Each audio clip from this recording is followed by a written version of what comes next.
This is lecture number 18. In this lecture, we are going to talk about state feedback control. The concept covered in this lecture: implementation of state feedback PWM control, then linking current mode control and state feedback control, then alternative form of state feedback control, then multivariable state feedback control in intermediate bus architecture, and the observer based state feedback control. So, particularly these three parts I want to give just kind of glimpse, because it will take multiple lecture to go detail into this, but just a glimpse of this. But I want to focus on this particular two aspect and want to show MATLAB simulation case study. So, state feedback fixed frequency control. If we take a DC-DC converter and here we are considering a resistive load, in this converter if we consider this is my error current, if we consider inductor current, because in current mode control we also sense inductor current, and it like if we are talking about a buck or a boost converter, there are two state variable, because we have one inductor, one capacitor, and generally we take the current through the inductor as a one state variable and the voltage across capacitor we take another state variable. In this case, since we are taking output voltage, which is more or less same as the capacitor voltage. Okay. If there is no ESR, then both are identical, but in presence of ESR they are very close to each other. So, if we consider output voltage feedback, and then in a switching converter we generally design for regulatory purpose. So, output voltage regulation is one of the objective. So, we need to regulate the output voltage at Vref, which is the desired reference voltage, and we also in state feedback control we also take inductor current as one of the state which we measure using a current sensor, and this inductor current can be compared with a reference current, and then the error current, this is the error voltage, error current and error current voltage, they are multiplied by their respective gains. For in case of current feedback error, we multiply with the current loop gain, and for a voltage feedback we multiply with a voltage feedback gain. Then the total sum of this is the control voltage or equivalent control voltage, and which actually goes into a pulse width modulation block, and the job of this PWM block is to generate a gate signal Q using the control voltage. Okay. And we have discussed this PWM block in case of trailing edge modulation. We generally consider the control voltage with a short root waveform, and then output of the comparator we use output of the comparator is connected to a latch circuit, and that latch circuit output is used as the gate signal, that we have discussed earlier. So, in this control current mode control, what is the structure of the PWM block for state feedback control, as well as I will talk about the current mode control, that I will discuss using a MATLAB Simulink model. So, here Kc is the current loop gain and Kv is the voltage loop gain that we have discussed. That means, our control voltage consists of Kc into Iref minus IL plus Kv into Vref minus V0. While this is known because this is the reference voltage which is given by the designer that we need to regulate at this voltage, but this is something that we have to find out. What is Iref? Who gives us Iref? Is it really Iref is given by someone else, or we need to derive Iref from some other variables, that we will see. But in case of LED driving application, when we want to regulate the current through a LED string, sometime the use of these two architecture, both current and voltage mode configuration, can help to significantly cut down the flickering current. So, I am not going to that, but sometimes this structure can be used where the Iref can be available, because in case of LED driving, Iref is nothing but the nominal current of the LED string, and where Vref can be used as the nominal voltage of the voltage across the LED string. So, now we are going to augmented state feedback control. What is this? So, in our earlier study, that resistive load, so this should be negative sign. In our earlier study, what we consider resistive load, where we took inductor current as a state variable, output voltage as a state variable, and which is here. But there are some changes. So, if we consider our earlier case,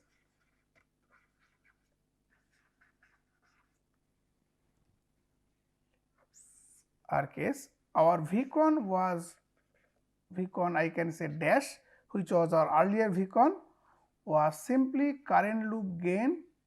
There was a reference current minus inductor current plus we took a voltage loop gain where we consider Vref minus V0. So, this was our earlier, but the present case, in our present case,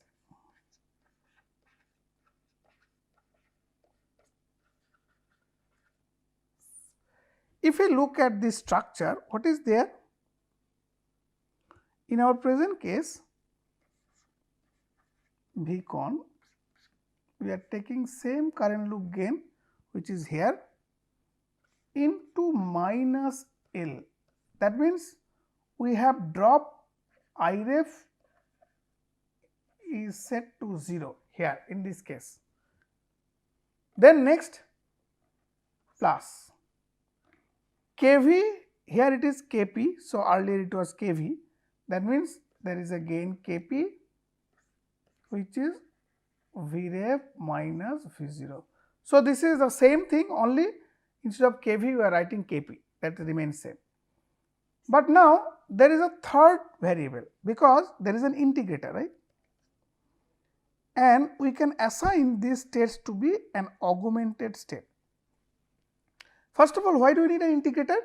Because in earlier case, if you look at the earlier case, if we want to track a step reference in the output voltage, step change in the output voltage, we cannot ensure 0 steady state error, because there is no integral action. Now, in order to track the output voltage accurately, we need to introduce an integral action, and that is basically introduced after the error voltage. Once you introduce an integral action, then this increases the order of the system, because one integrator increases one order by 1, and the output of the integrator, in fact, if we recall our initial model development, 1 by S term was added in order to realize the dynamics of the inductor current, as well as another 1 by S term was used in order to realize the capacitor dynamics, because there was one inductance has a dynamics, capacitor has a dynamics. Similarly, 1 by S will also have a dynamics, and output is Xa. So, that means we have a third variable, which is Ki into Xa. That means, now in this configuration, our x1 is IL, x2 is V0, and x3 is our augmented state. That means, now if I combine together, I will take a vector which is nothing but x1, x2, x3 transpose.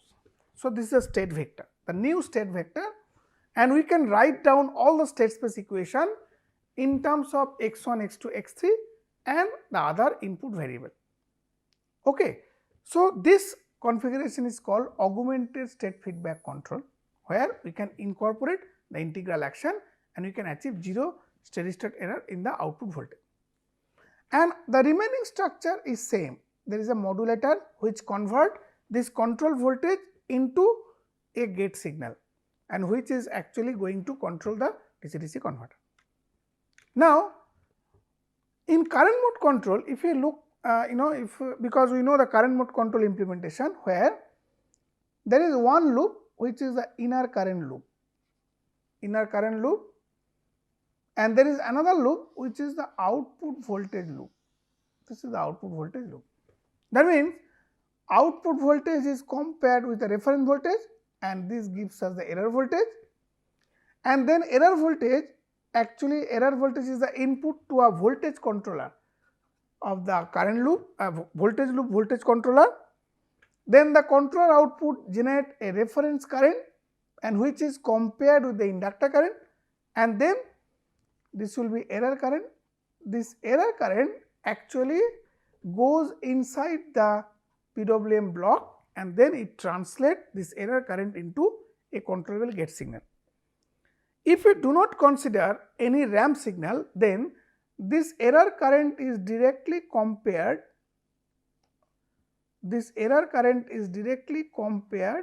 with 0.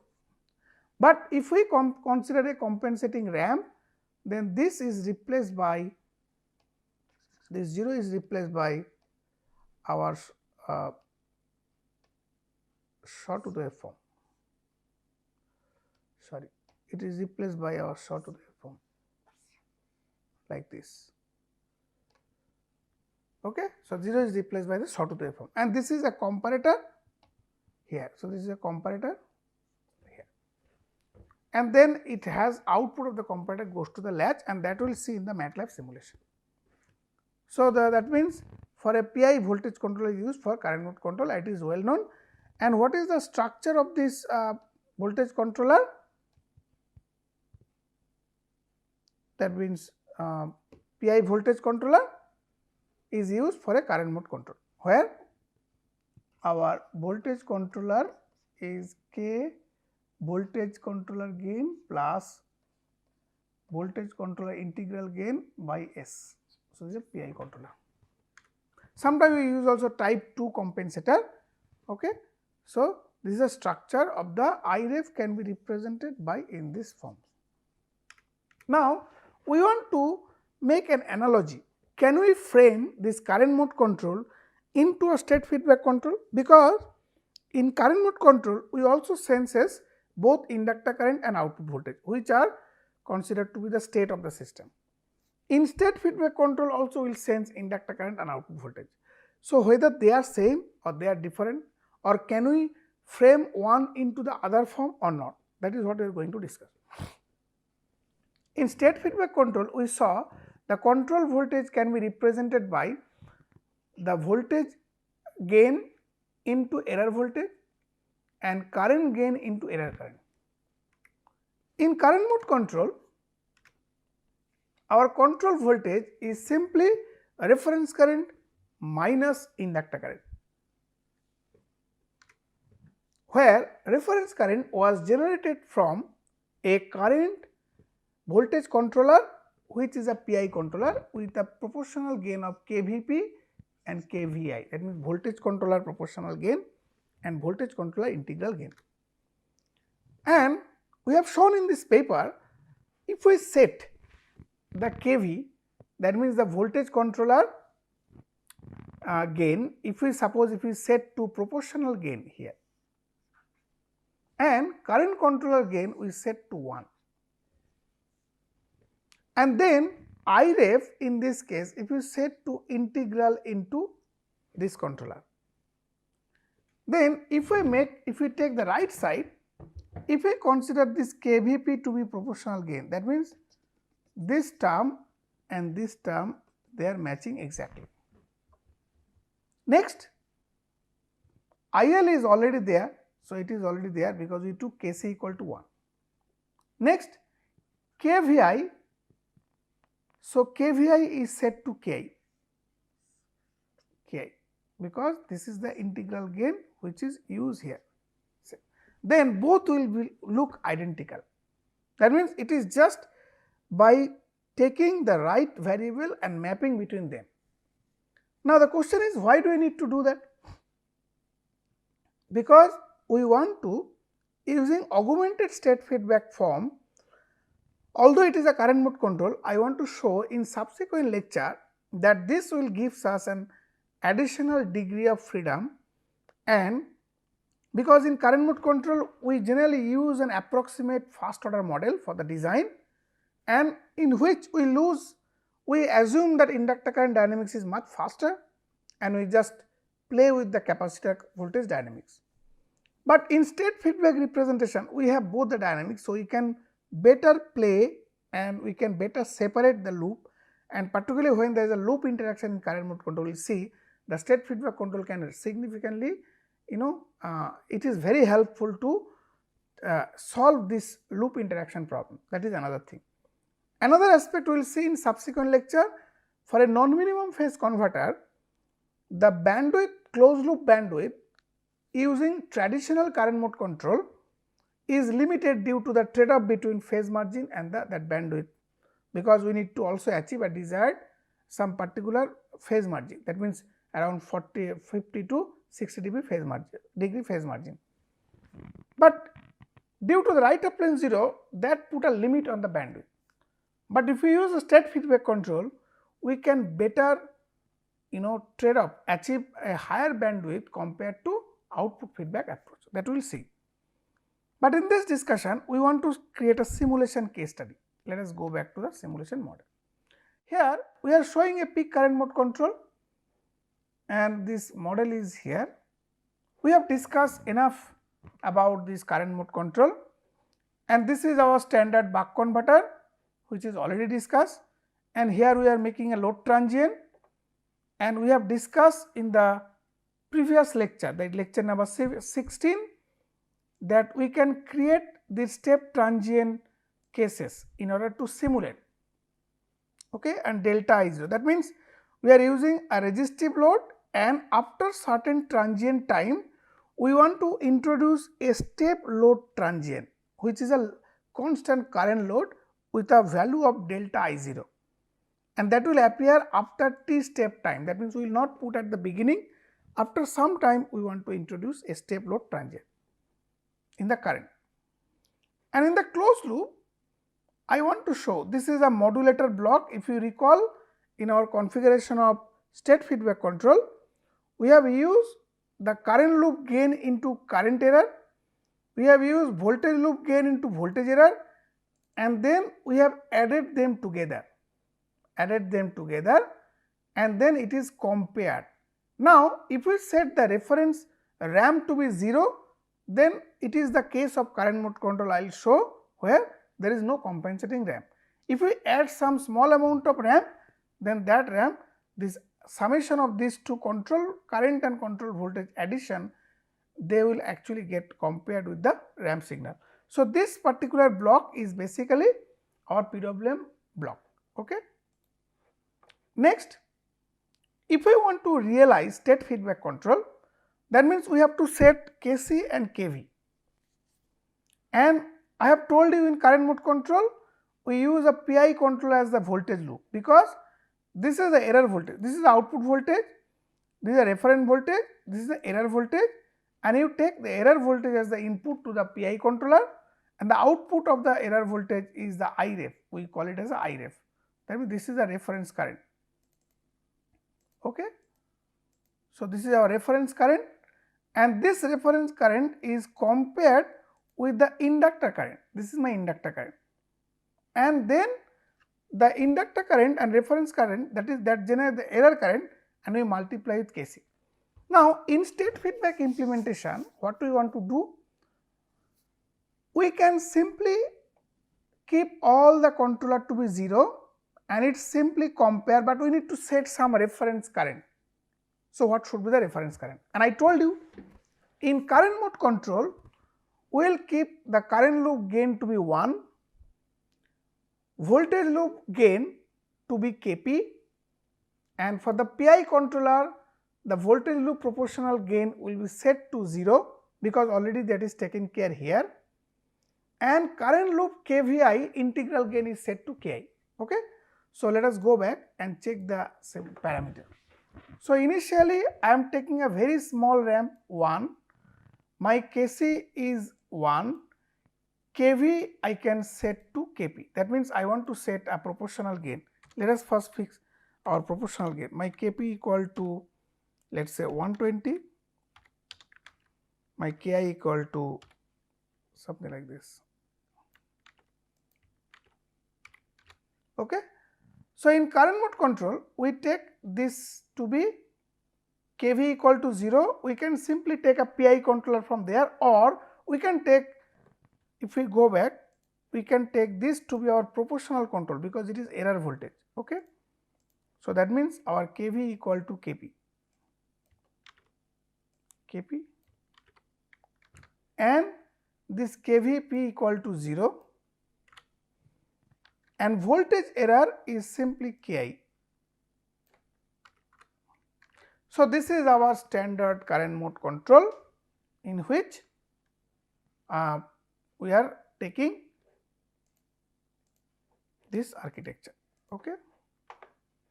Okay, hold on. That means in case of this is a current mode control, Kc is set to 1, this is set to 1 for both the cases, and if we consider a standard current mode control, then our inductor current is directly compared to the reference current. So, we do not need additional voltage loop because that is already taken care here. So, in case of current mode control, we will simply set this KVP equal to Kp because it is the outer loop voltage loop Ki, and this Kv equal to 0. This is our current mode control structure and we want to show the result. So, this is our current mode control result. Now, we want to compare this result with our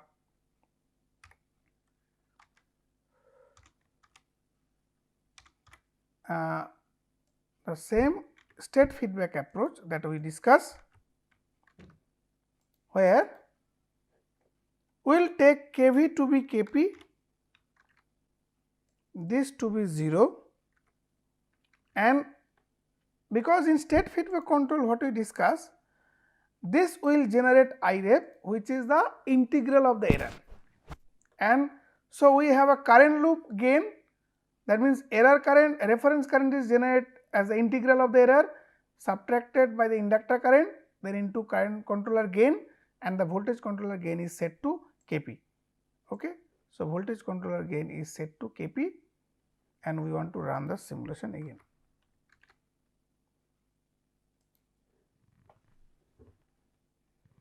And they are exactly identical because they overlap with each other.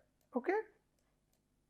But in current mode control, suppose if we do not incorporate ramp, suppose we set ramp to be 0 and in current mode control we set this to be 1, this to be Kp, and let us run it for current mode control. Okay. So, here we are not considering any ramp. Now, we are putting a ramp magnitude of 2 and we are using solid line, and here we are setting Kp and here we are setting 0. Okay. So, here let us see that what happened, that two architecture. So, if we go to the inductor current waveform, there can be slight change, very insignificant change, but I will check it. Yeah, there is a slight change if you take this dotted curve. Okay. So, that means the state feedback control and the current mode control almost resemble each other, and in state feedback we have added an additional ramp sawtooth waveform. Okay, whereas in current mode control there is no sawtooth waveform, they are closely same. The next task is that in state feedback control we can simply set another current reference and we can simulate, right. So, that means we can get an equivalent analogous. Now, this state feedback approach is very useful, particularly when you are dealing with this intermediate bus architecture, in which we consider an intermediate bus converter which is a source side converter and a POL converter which is a load side converter. And we discussed in lecture number 16 that in order to provide active damping, we consider current mode control for IBC as well as current mode control for POL converter. So, when we talk about current mode control, that means we can transform this realization into a state feedback form, and the same thing is for the POL converter.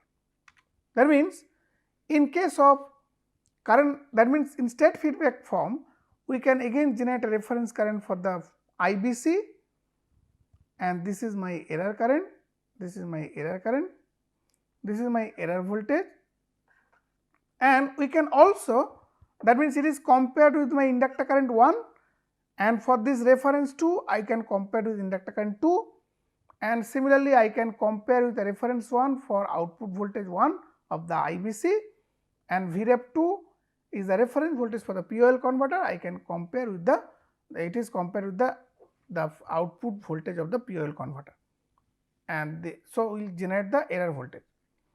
Then what do we do? How do we generate IREF1? So, IREF1 we discuss in current mode control can be generated by the integral action of the error voltage of the that particular error voltage of this. That means, if we take this error voltage, this can be IREF1 can be simply some integral 1 into error voltage of VE1 d tau, right. Similarly, I can generate IREF2 by the integral of this error voltage 2, and we can represent into state feedback form. Once you represent into state feedback form, now we have a Kc1 which is the current loop gain of the first stage converter, then it also has a voltage loop gain, current loop gain of the second stage converter, and the current loop gain of the voltage loop gain of the second stage converter. These are all error current, error voltage, error current, error voltage. And then we can, so this is one way of control in which we are generating the gate signal of the IBC by its own loop. That means, its own inductor current feedback and own error voltage feedback. Similarly, we are controlling POL converter by its own feedback loop. Okay? So, that is why it is called 2 single degree of freedom. For each case there is a 1 degree of freedom, because only one control variable is Q1. But since we can represent into a multivariable form, we can actually represent this into a standard state feedback form, in which it is a two input 2 output system. There are 2 output voltage and 2 input Q1 and Q2, and there will be self term which is like a Kc1 and Kv1, and there will be cross term which will be Kc21, Kv21, because the first loop, the first converter gate signal can be generated by taking the feedback of its self current and voltage as well as the other converter current and voltage error information. Similarly, the POL converter output can be generated by the combination of its own current and voltage as well as the current and voltage error of the IBC.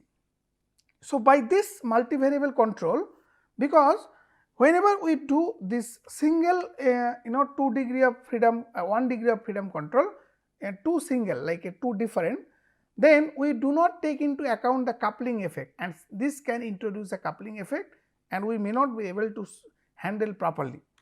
But if we represent into this multivariable form, then we can actually take care of this coupling effect by means of state feedback representation and suitably placing the closed loop pole, so that we can attempt to decouple the two systems, provided that they are time scale separated. The alternative form of state feedback control, that means instead of inductor current, we can also use the derivative of the output voltage as the derivative of the output voltage to be another state. In this case, we may not need a reference current, because for a buck converter, the derivative of the output voltage actually carries the information of the capacitor current. So, which itself averages 0. So, we do not need to take any other reference voltage. So, we can straight away take this current, that means this is a negative capacitor current, and that can be added up.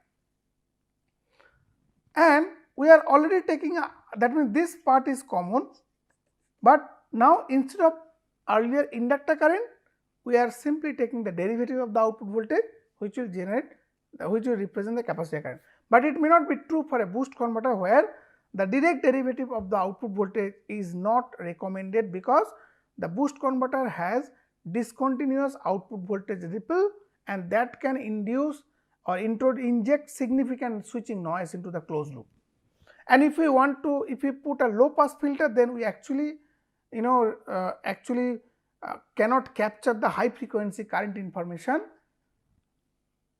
because we are actually putting a low pass filter. So, it will attenuate the high frequency current information. So, the direct derivative may not be a suitable choice for a boost converter, but it could be useful for buck converter. Now, we can design observer based state feedback control, in which our output voltage can be sensed directly, but the inductor current can be estimated. So, you can use a reduced order observer. Now, there are two ways of designing this observer, or basically the modeling of this system. The one way, we can use a small signal model. Okay. If we use small signal model, then the whole converter model can be realized into a linear time invariant system form. Whether it is a Perturb dynamics form, we can represent, and then we can use our traditional reduced observer theory to estimate the inductor current information. But this technique relies on small signal, depends on the small signal model, and we know that if we want to increase the bandwidth of the system, then there is a model limit on the control, because the model may not be valid when the perturbation in the duty is large, and that can significantly deviate the actual behavior of the converter. So, this model may not be suitable to design a high bandwidth observer.